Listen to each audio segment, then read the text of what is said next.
तो यार आज मैं एक्सप्लेन करने जा रहा हूँ बड़ी डैडीज की लास्ट एपिसोड। और यार मैं पहले ही बता दूं, ये एपिसोड कुछ ज्यादा ही मस्त है और इसके आखिर में यहाँ तक मेरी बड़ी भी हो जाती है। तो ये सारी की सारी जर्नी को समझने के लिए आखिर तक एपिसोड जरूर देखेगा। तो चलो यार अपनी वीडियो शुरू करते हैं।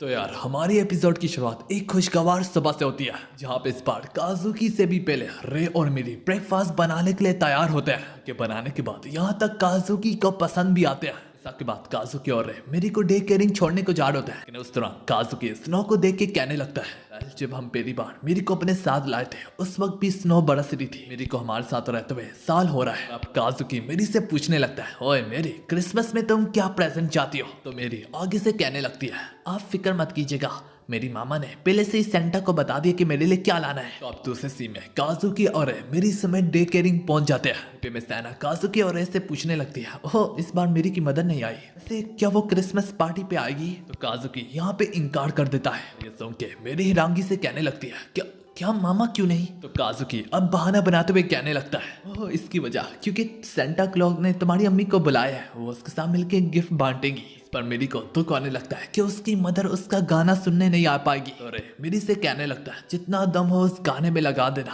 ताकि तुम्हारी अम्मी सुन पाए। यही वजह से मेरी अब इन दोनों से पिंकी प्रॉमिस करती है ताकि ये लोग तो लाजमी आए। दूसरी सी में हम क्यू को देखते हैं जो कि काजुकी और रे का इंतजार कर रहा होता है। तभी थोड़ी देर में काजुकी और रे भी यहाँ पे पहुंच जाते हैं और उनके आते सारे क्यू ने कहने लगता है, ठीक है सारे पेपर वर्क वगैरह को मैंने फेक कर लिया है, वो अब इस तरह से है जैसे कि वो मर चुकी है। और मसला ये है, पुलिस डे केयरिंग को जरूर इन्वेस्टिगेट करने आएगी, तुम लोगों ने जो भी करना है कर लो। इसी बात से सहमत होकर रे कहने लगता है, तो ठीक है फिर हमारा गुड्स हमारे हवाले कर दो। रे के कहने पे क्यों वो वेपनरी ब्रीफकेस उनके हवाले कर देता है। क्यों अब उनसे पूछने लगता है, वैसे ये सब किस लिए है? तो रे इस पर बताता है कि वो काजुकी के साथ अपने फादर से मिलने जा रहा है। जाते जाते काजुकी अब हिचकिचाते हुए कहने लगता है, ओए क्यों अगर हमें कुछ हो जाए तो मेरी का प्रेजेंट। वो इससे पहले इस जुमले को कंप्लीट भी कर पाता, क्यों मेरी का प्रेजेंट उसके मुंह पे मारते हुए कहने लगता है, ओए तुम लोगों ने काफी डिमांड्स कर ली है, मेरी का प्रेजेंट तुम खुद उसे देना। इसी में काजुकी और अब एजेंसी की ओर रवाना हो जाते हैं। अरे उस प्रेजेंट में सेंटा क्लॉज वगैरह पाता है। खैर यार यहाँ पे काजुकी कहने लगता है,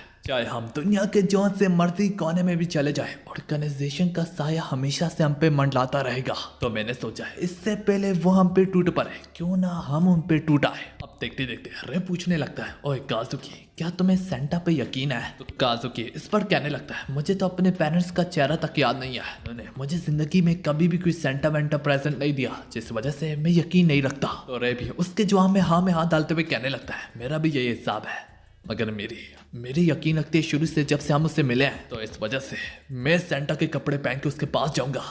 ये सुनने के बाद काजुकी कहने लगता है, वाह अरे तुम वाकई में बदल गया हो, लेकिन हमारे क्यू ने हमें 2 कपड़े दिए सेंटा के, तो इसका मतलब हम दोनों पहन के जाएंगे, क्योंकि इसकी वजह मेरी ने यही प्रेजेंट मांगा होता है अपने लिए। दूसरे सी में हमें दिखाया जाता है काजुकी और रे अब पहुंच जाते हैं अपने एजेंसी के सामने। वो लोग रे और काजुकी की वेपन्स वगैरह ले लेते हैं और फिर रे को अंदर जाने की इजाजत देते हैं। हालांकि काजुकी को वहीं पे बाहर से रोक देते हैं और वो कहते हैं तुम्हें अंदर जाने की इजाजत नहीं है। रे फिर आगे से कहने लगता है, ओए ओए ये मेरा पार्टनर है। तो वो चमचे रे से कहने लगते हैं, भाई फिलहाल तुझे तेरी अपनी पोजीशन का भी अंदाजा है? अगर नहीं तो यही बॉस के ऑर्डर्स है। अब उन्होंने उनके आगे वेपन्स वगैरह ताड़ी होती है। तो काजुकी मुस्कुराते हुए कहने लगता है, तुम लोगों को क्या लगता है तुम लोगों ने हमारी सारी वेपन्स छीन लिया है?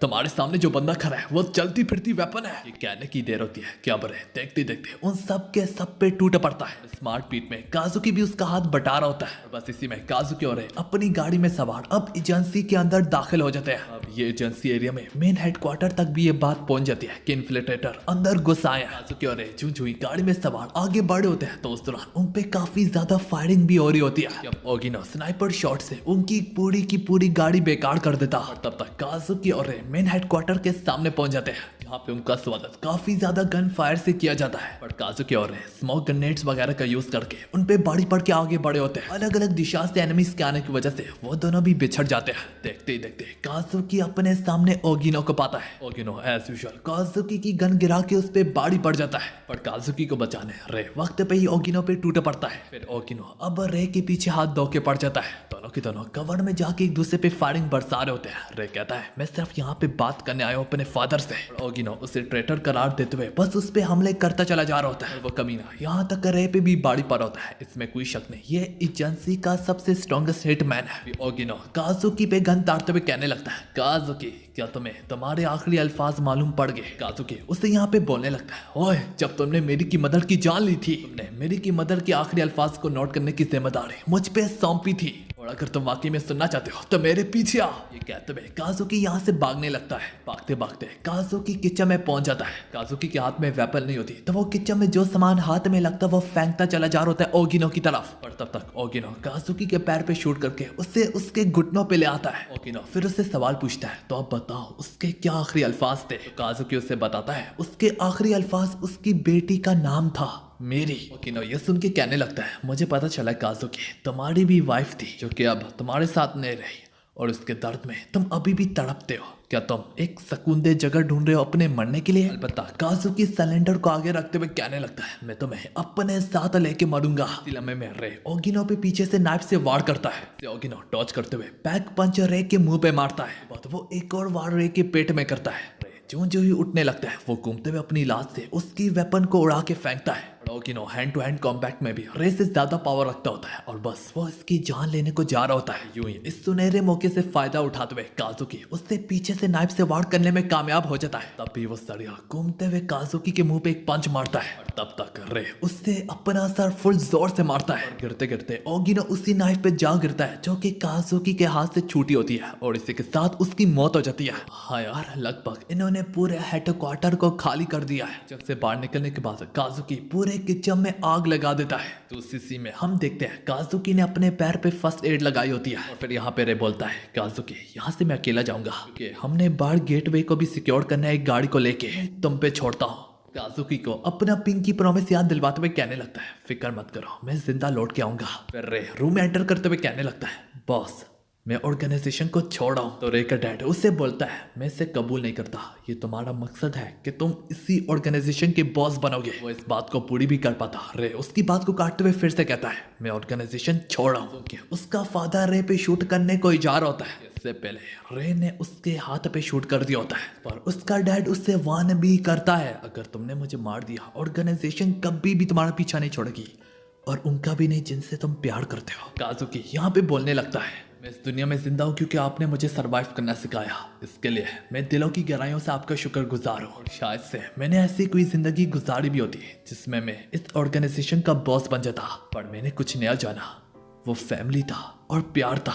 बहुत सारी चीजें मेरी दिलों की काफी करीब हो चुकी है। मेरे काजुकी और मैं खून से ज्यादा मजबूत का रिश्ता रखते हैं, और अगर मेरा सुबह का ब्लड इसके बीच में आता है या फिर मैं उन्हें सेफ नहीं रख सकता तो मेरे इन हाथों का कोई फायदा नहीं। या तो करे खुद अपने एक हाथ पे भी शूट कर देता है, तब ये प्रूफ करने के लिए कि उसके हाथों का मकसद सिर्फ उन्हें बचाना है, या फिर उनके गुजर जाने के बाद रे के हाथों का कोई और मकसद नहीं होगा, सब ये प्रूफ करने के लिए। काजुकी आदमोया हालत में कहने लगता है जो सिचुएशन मुझ पे है इस दौरान मैं तुम्हारे किसी काम का नहीं हूँ। रे अपनी वेपन ड्रॉप करके यहाँ से जाने लगता है, जबकि उसका फादर उससे पीछे से शूट करने को जा रहा होता है, मगर फिर भी वो रुक जाता।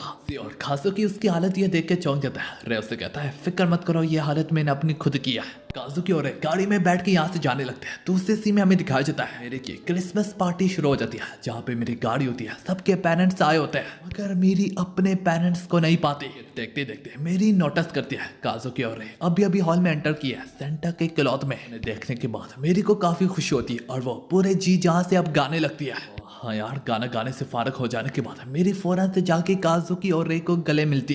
रे से बोलती है मैंने जी जहाँ से गाया क्या मामा ने सुना होगा? तो इस पर दोनों के दोनों हाँ कहते हैं। इसी दौरान हिना इनकी फैमिली फोटो क्लिक करती है, और अब हमें कुछ सालों बाद दिखाया जाता है जो कि अब सिचुएशन बड़ी डैडीज के बजाय डॉटर डैडीज बन चुकी होती है, जहाँ पे मेरी अब काफी ज्यादा बड़ी हो चुकी होती है, और उसे ये कब का बता दिया गया होता है कि उसकी मदर अब उसके साथ नहीं रही। और आज मेरी का हाई स्कूल में पहला दिन होता है और इन्होंने अपना पिछला अपार्टमेंट वगैरह भी छोड़ दिया होता है, और इनके डायनर के ऊपर इनका अपना घर होता है। और यहाँ पे काजुकी और रे ने 10 साल पहले ही हिटमैन का धंधा छोड़ दिया होता है। ये दोनों की दोनों डायनर चलाते हैं। जरूर मेरी बड़ी हो चुकी है मगर इसकी हरकतें अभी भी पहले जैसी है। इसके उसका हाई स्कूल में पहला दिन होता है तो वो काजुकी और रे के साथ एक और फैमिली पिक्चर क्लिक करती है, और इसी के साथ हमारी बड़ी डैडीज यहाँ पे खत्म होती है।